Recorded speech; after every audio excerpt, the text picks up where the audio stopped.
Olá, nós vamos falar hoje sobre um assunto bastante interessante, talvez um pouco polêmico, sobre a ideia das superstições, né? Uma coisa que a gente vive no nosso dia a dia, muitas coisas que a gente nem imagina e que talvez teria até um problema bastante grave e sério dentro do judaísmo. Então, vamos começar a estudar e analisar cada caso e o que a Torá fala sobre essas situações. Primeira coisa, o que é exatamente uma superstição? É uma crença em algo sem fundamento lógico, transmitida oralmente entre as gerações e faz parte integrante da cultura popular. Vamos lembrar bem esse detalhe de sem um fundamento lógico. São coisas simplesmente que a gente faz sem motivo e acredita que aquilo talvez pode acabar causando alguma coisa. Qual é a visão disso pela Torá? Existe uma proibição. A proibição aparece no livro de Vaikra, Lo tenachashu velo teonenu. São duas proibições separadas. A primeira, lo tenachashu, o Rashi explica que é não ter superstições que tragam significado a acontecimentos comuns do dia a dia. Exemplo, quando o pão cai no chão, ou quando se depara com algum animal, por exemplo, um gato preto, no caminho, que isso poderia ser algum sinal, algum mau sinal, ou que é para sair ou não é para sair. Essa é a primeira proibição.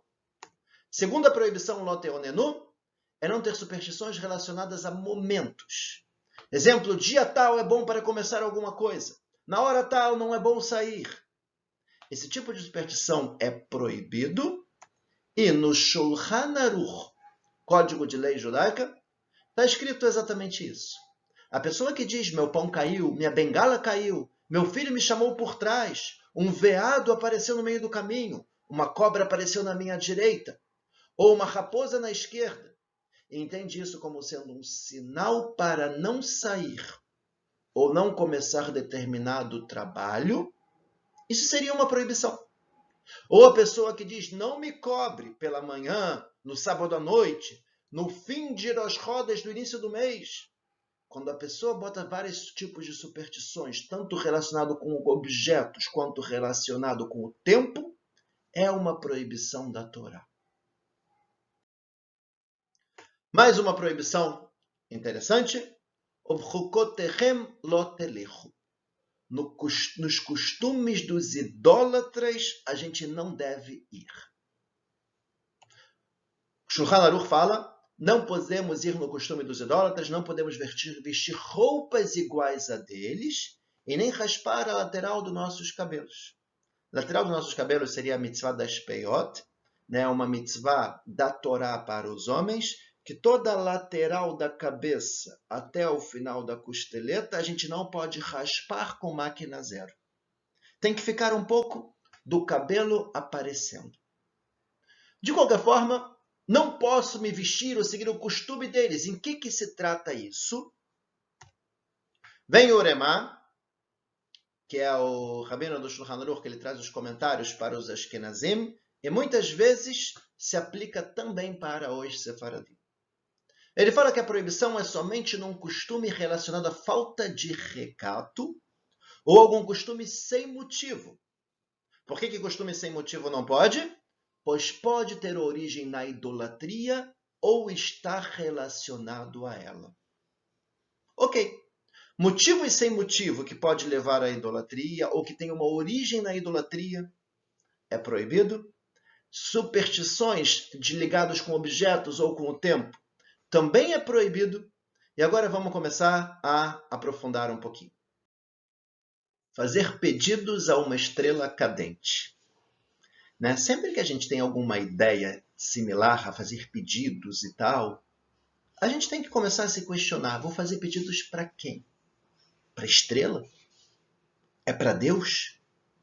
Por que justamente nesse momento? Qual que é a origem desse costume? E se a gente estudar, a gente vai ver que não é uma coisa tão simples.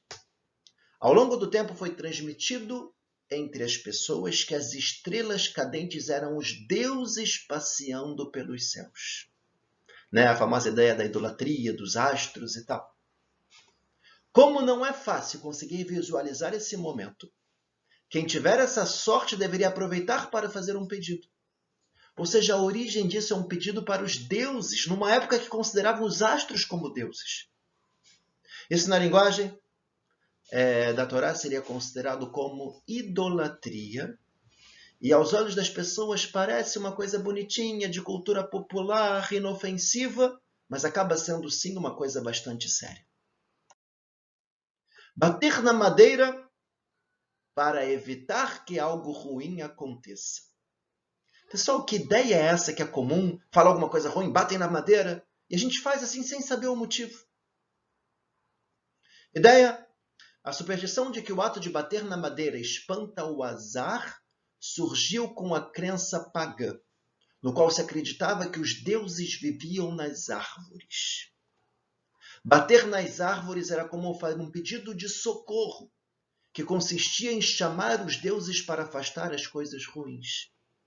Olha que origem negativa, e olha como isso se espalhou pelo povo, e as pessoas fazem sem saber também o motivo. A gente vai começar a ver realmente que as superstições populares que tem por aí sem motivo, como a gente colocou, acaba sendo uma coisa bastante complicada. Outra possível origem para essa superstição está ligada aos druidas, os sacerdotes celtas que davam seus toques-toques nos troncos para afugentar os maus espíritos, por crerem que as árvores mandavam os demônios de volta para as profundezas. Cruzar os dedos para que dê certo. Mais uma superstição famosa. Qual que é a origem?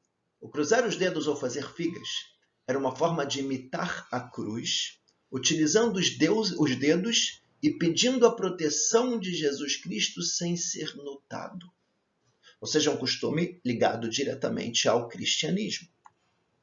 Segundo uma das possíveis origens da superstição, na época em que os cristãos eram perseguidos, este era o gesto secreto usado para que eles se reconhecessem entre si, além de representar um pedido de proteção. Ou seja, novamente, está ligado com a ideia da idolatria, de acordo com o judaísmo. Passar sob a escada.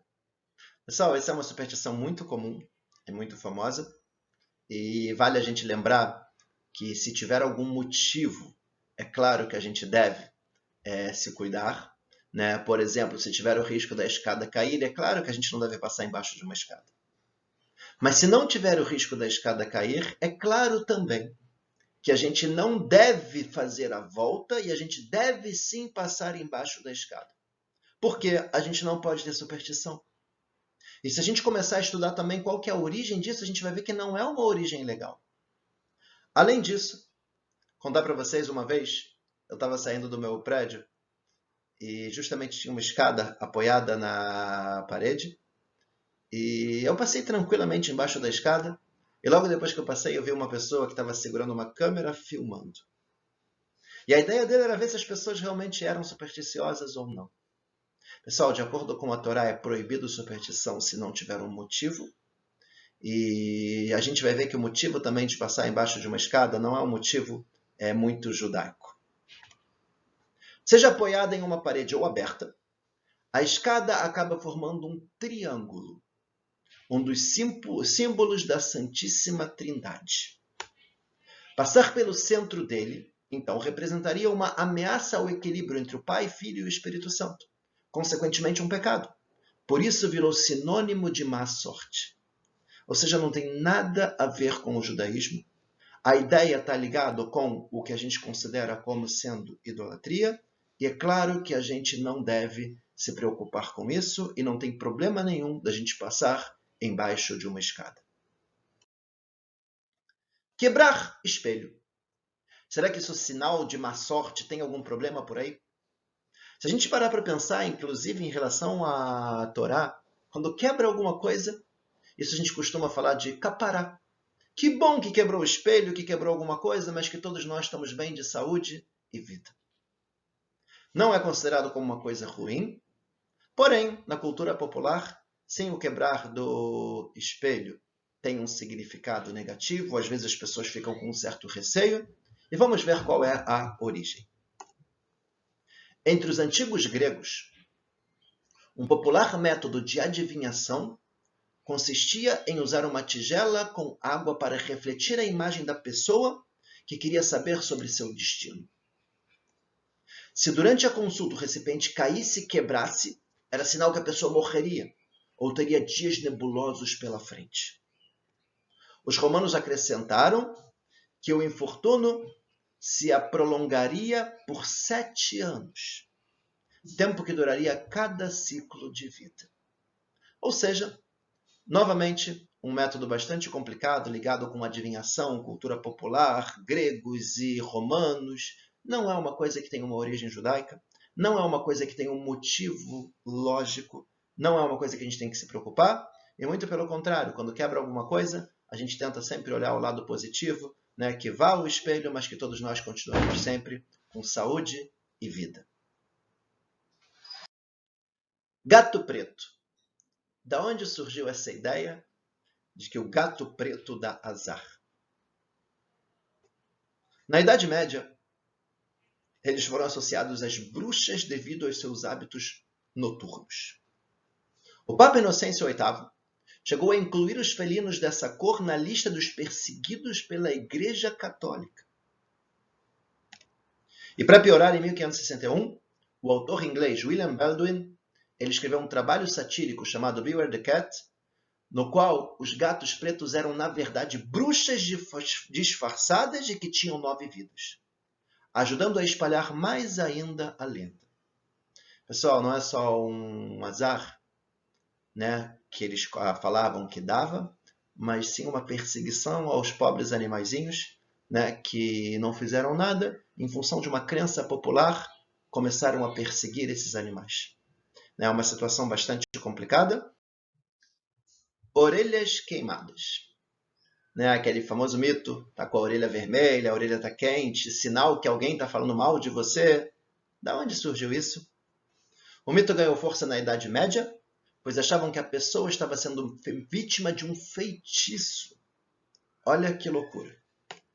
A recomendação seria lamber a ponta do dedo e apertar a bochecha falando o nome dos suspeitos. Ela esfriaria na hora em que se mencionasse o culpado. Ou seja, novamente a gente vê uma coisa que não é legal, não é judaica, uma coisa ligada com feitiçaria. A gente não sabe a origem disso. É claro que a gente não tem que se preocupar ou ficar dando força para esses determinados costumes. Número 13, também é muito comum. A ideia, principalmente quando fala de sexta-feira 13. O que é isso? Olha quanta coisa complicada tem por trás desse número 13. A má fama da data está ligada a 2 mitos nórdicos. Primeiro mito era Loki, o deus do mal. Penetrou na morada dos deuses, onde rolava um banquete para 12 divindades. E acabou matando o amado deus Balder. A partir daí, o número 13 virou sinônimo de desgraça. Ok. Segundo motivo, quando os nórdicos se converteram ao cristianismo, a formosa deusa do amor, Frigga, cujo nome deu origem à palavra Friday, foi transformada em bruxa e exilada numa montanha. Para dar o troco, ela passou a se reunir às sextas-feiras com 11 bruxas e o demônio, num total de 13 participantes para amaldiçoar os homens. Pessoal, olha a origem do número 13. Ligado com deuses, ligado com bruxas. É óbvio que isso não tem nada a ver com o judaísmo. E é claro que a gente tem que tomar cuidado e fugir desse tipo de pensamento.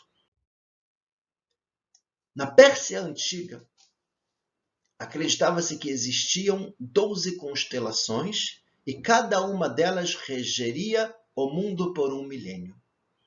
No 13º milênio, o caos reinaria, pois não haveria uma constelação dominante. Daí vem a ideia que o número 13 seria um nome ligado com o azar. E para reforçar a crença, a Bíblia fala da reunião de 13 pessoas na última ceia, às vésperas da crucificação de Jesus, que se deu numa sexta-feira. 13 pessoas numa sexta-feira. Vários costumes, mas nada que a gente tenha que se preocupar, e muito pelo contrário. A gente tem que demonstrar que a gente não tem essa importância ou esse receio ligado à sexta-feira, 13, muito pelo contrário. Sexta-feira acaba sendo o Shabat. 13 é um número, sim, bonito pelo judaísmo, ligado ao Bar Mitzvah, a festa de Purim. E principalmente quando a gente fala ideias como ligado com a noite, meia-noite. Meia-noite está escrito que é um horário maravilhoso pela Torá.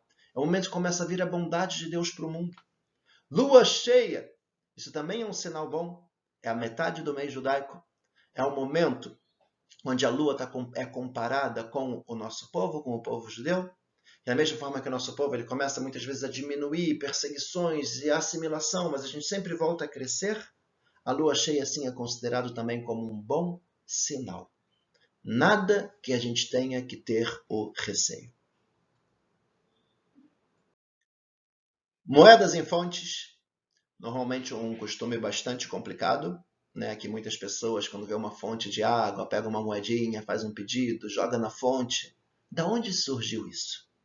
A gente já falou que esses pedidos normalmente estão associados à idolatria, e que a gente tem que tomar bastante cuidado com esses costumes.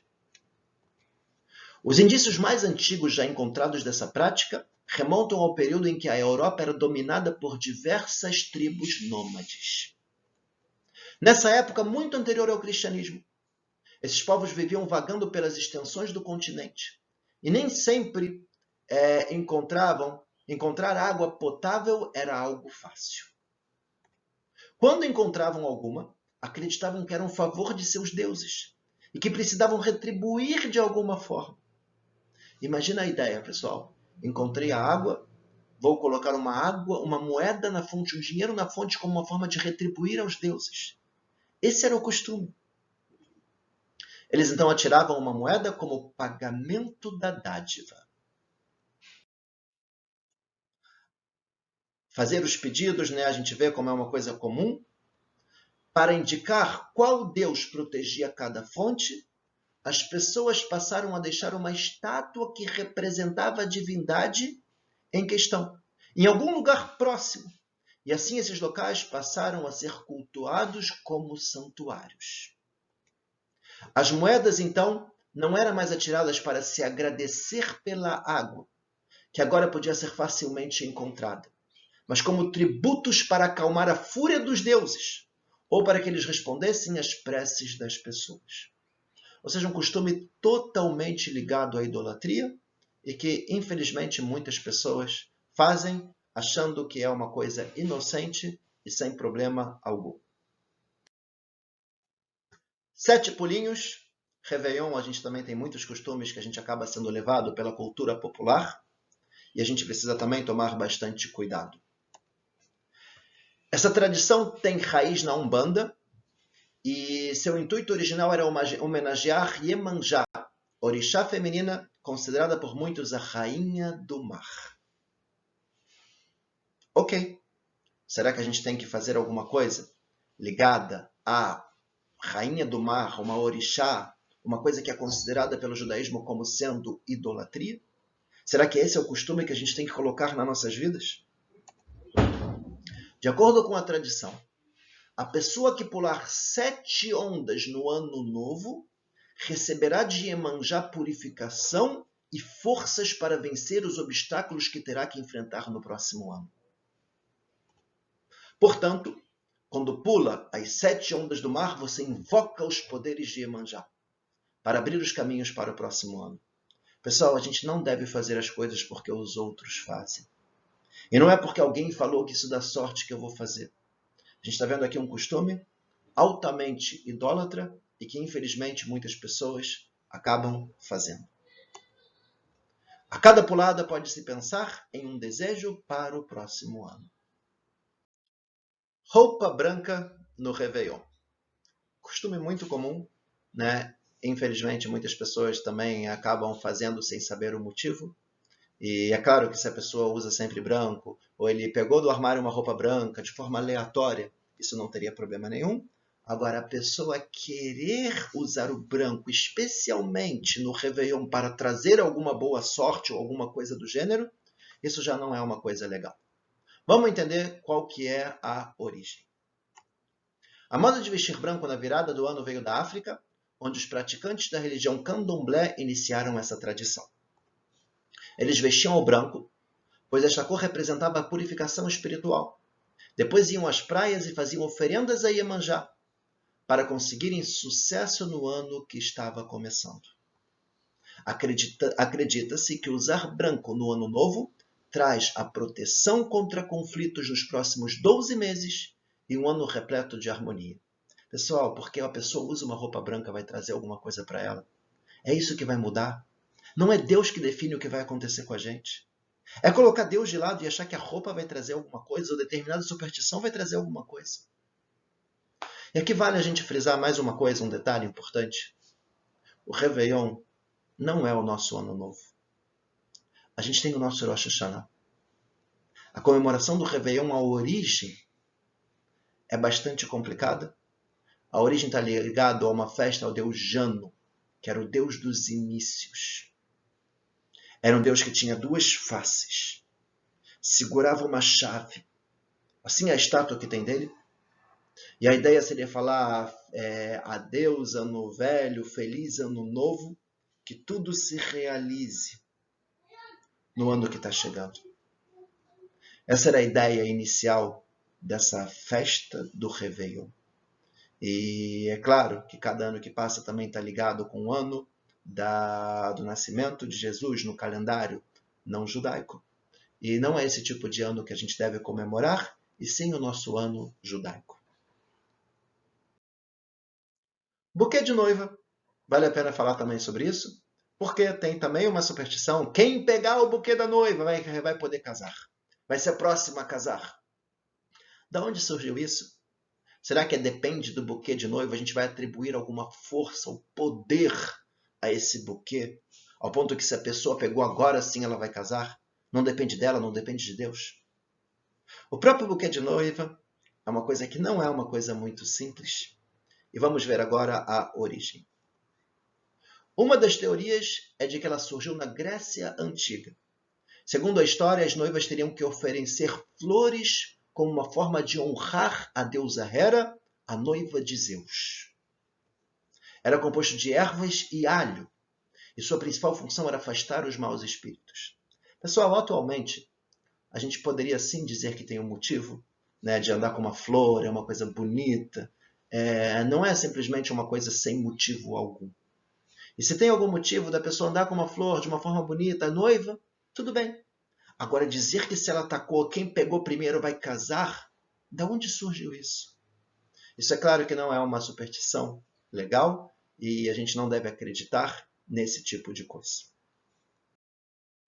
Vamos para o aniversário, que também é um ponto que vale a pena a gente aprofundar. Os tradicionais bolos de aniversário surgiram na civilização grega, quando os adoradores da deusa da fertilidade, Ártemis, passaram a oferecer em seu templo um preparado de mel e pão na forma de uma lua. Ou seja, o bolo seria uma oferenda a uma deusa.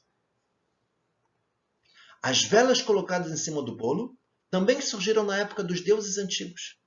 As pessoas acendiam velas para os deuses e acreditavam que a fumaça das velas levava as preces dos fiéis até o céu.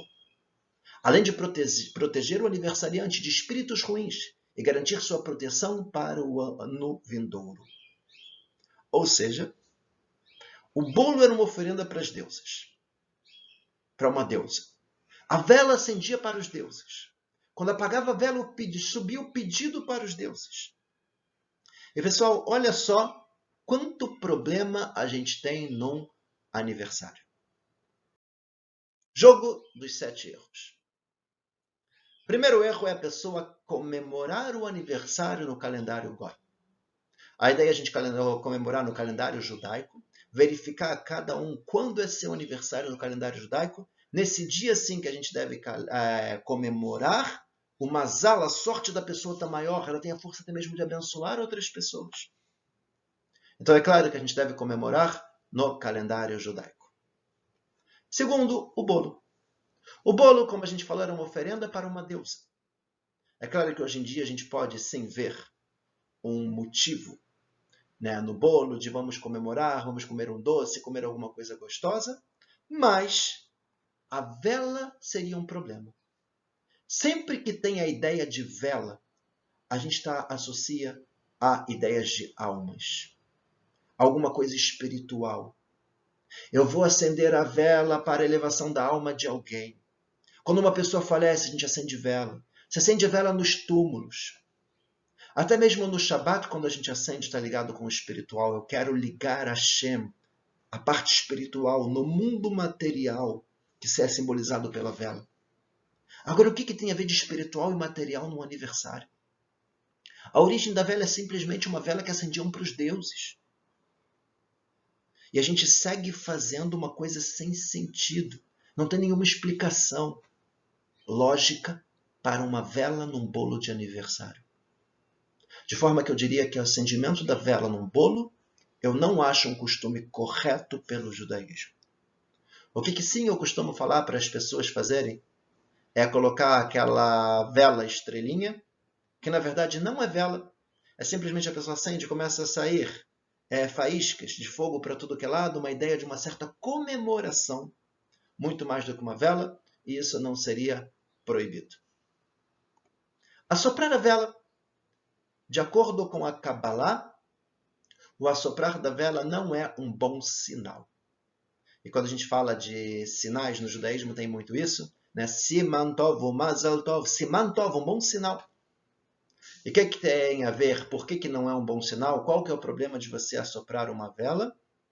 A ideia é que pela Kabbalah, a vela, como a gente falou, Ner Hashem Nishmat Adam. A vela é comparado com a nossa alma. A cera seria comparado ao corpo físico, a chama seria comparado à nossa alma. Acender uma vela está associado a ligar a alma no corpo, uma pessoa viva. E Deus soprou sobre nossas narinas a alma da vida.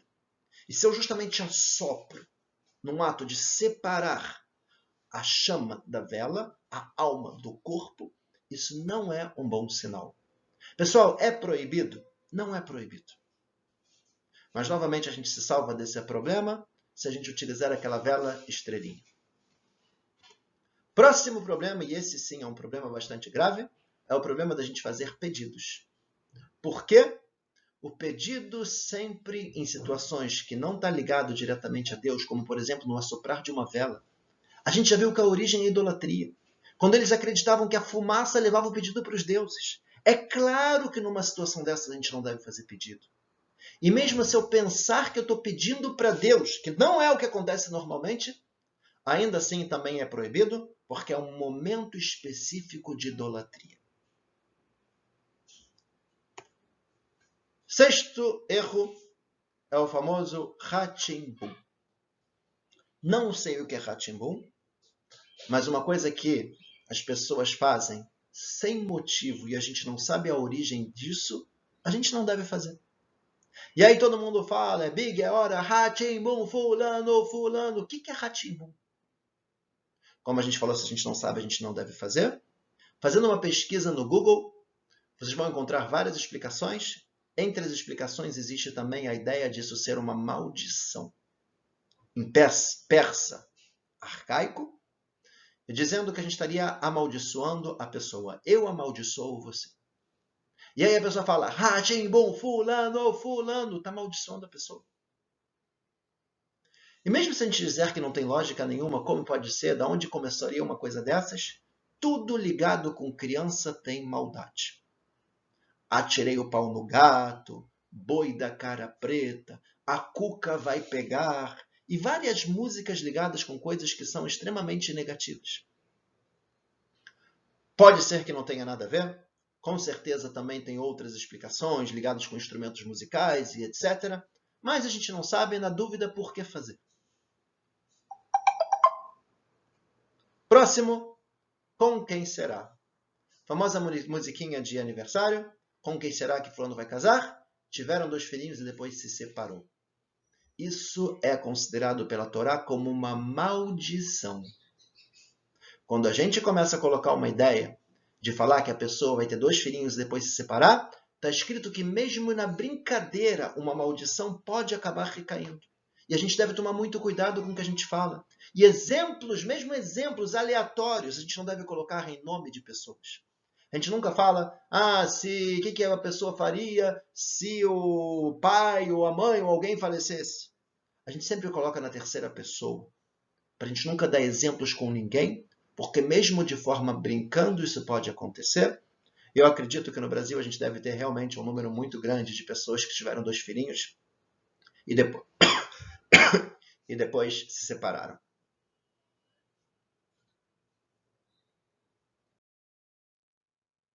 Objetos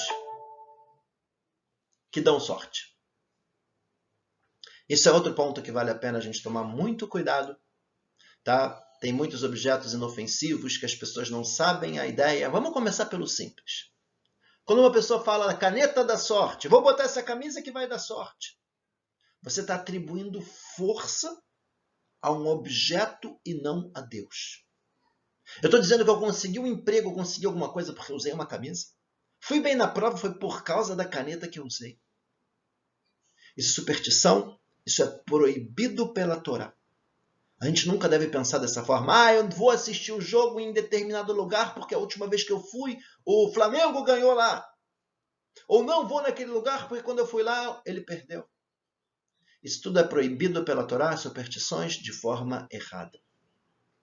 Assim também a gente tem que tomar muito cuidado, né, quando a gente bota objetos que a gente acha que dá sorte dentro de casa, que muitas vezes não dá sorte, qualquer tipo de escultura.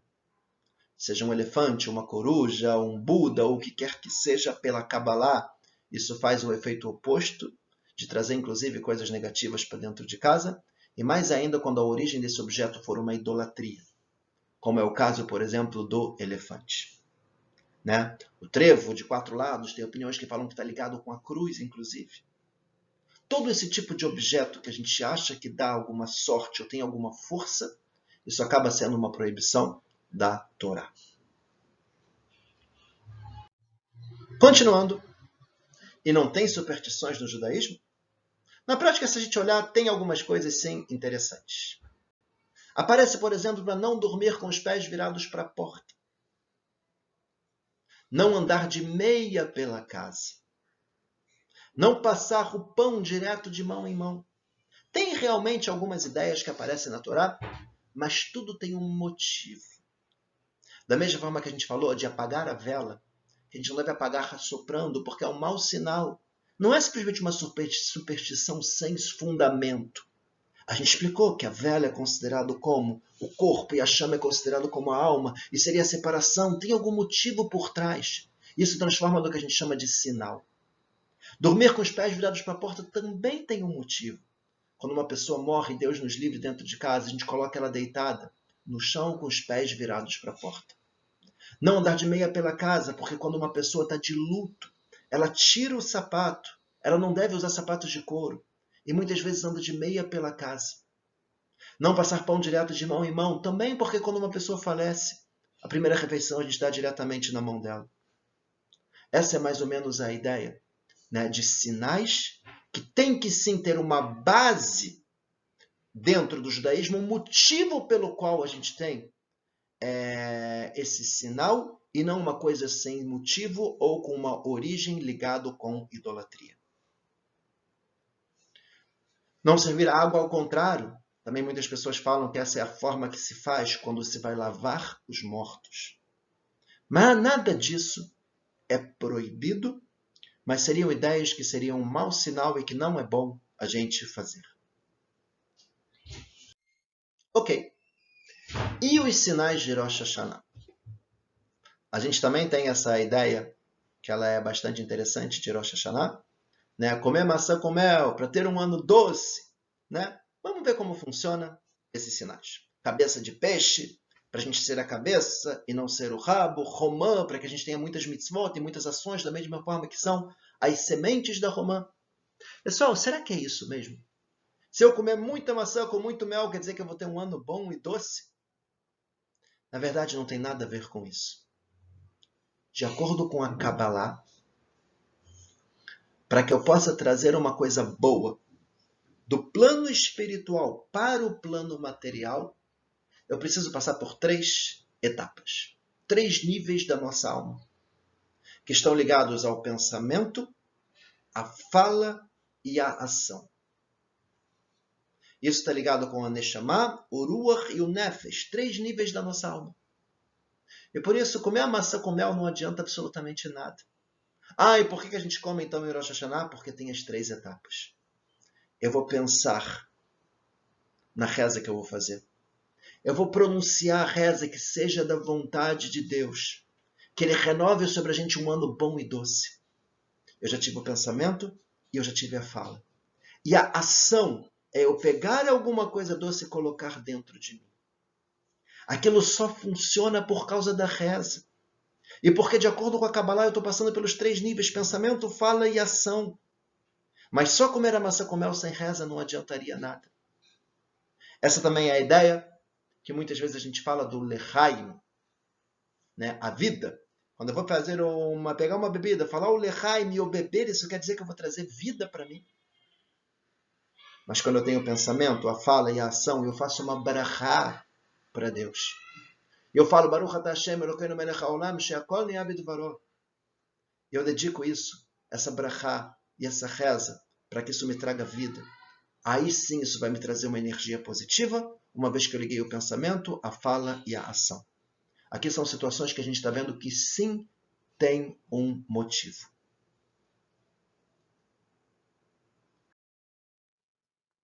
Para finalizar, será que Hashem nos dá sinais? Quando um acontecimento é considerado um sinal? Por que esses sinais não são considerados superstições? Como é que Deus se comunica com a gente diariamente? Essa ideia é muito bonita.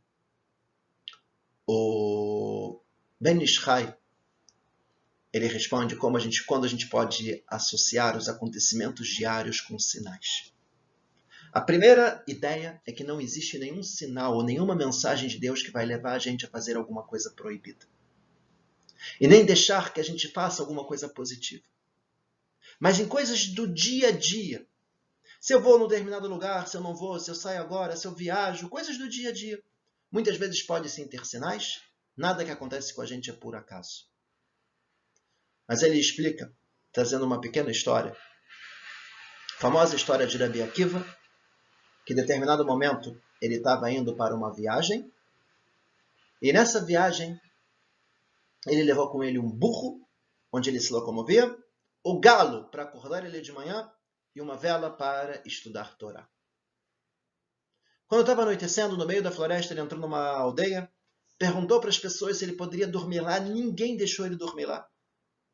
Sem opção, ele foi dormir no meio de uma floresta e falou: tudo que Deus faz é para o bem. Lugar perigoso. No meio da noite veio um animal feroz e matou o burro dele. Ele falou: tudo que Deus faz é para o bem. Veio outro animal e matou o galo dele. Ele falou: tudo que Deus faz é para o bem. E depois passou um vento e apagou a vela dele. Ele falou: tudo que Deus faz é para o bem. Ficou mais um tempo e de repente ele escuta um barulho. Ele viu que o exército romano foi para aquela aldeia, matou as pessoas, colocou fogo, incendiou. E passou exatamente do lado de onde ele estava e ele em silêncio absoluto. E ele começou a pensar: se o burro tivesse aqui, ou o galo, ou a vela, ou se talvez eu tivesse entrado naquela aldeia, eu estaria morto.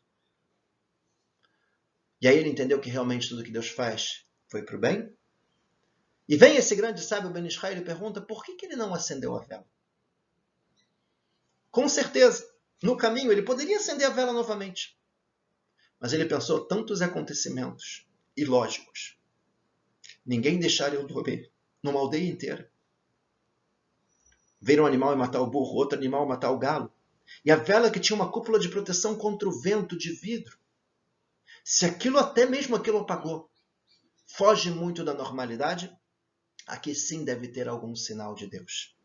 E realmente os sinais são quando são coisas que não é simplesmente porque eu deixei uma coisa cair, quer dizer que não é para eu ir para algum lugar. Mas quando começa a ser um pouco além do normal, e as coisas começam a se repetir um pouco mais, e a gente começa a ver muitos indícios que talvez Deus não quer que eu faça determinada coisa, isso sim poderia ser um sinal. Para finalizar, eu acho que é muito importante a gente se entender um pouco o que a gente faz. E não fazer as coisas simplesmente porque os outros fazem. E se a gente entender que tem uma origem que não é legal, ou uma origem duvidosa, ou alguma coisa que a gente não entende o motivo, eu não devo fazer simplesmente porque os outros fazem. Tomar muito cuidado, principalmente com pedidos que pode estar ligado diretamente à idolatria. Né? O nosso contato e a nossa confiança tem que ser somente e unicamente com o Criador, com Deus. É Ele que vai nos dar tudo. Não é nenhum objeto da sorte, não é nenhuma superstição, não é nenhum pedido para uma estrela ou para o apagar de uma vela. Nossa confiança é total com Deus. A gente não deve ter superstições, confiar nele e que Bezerra Hashem ele vai dar somente coisas boas e brachot para as nossas vidas.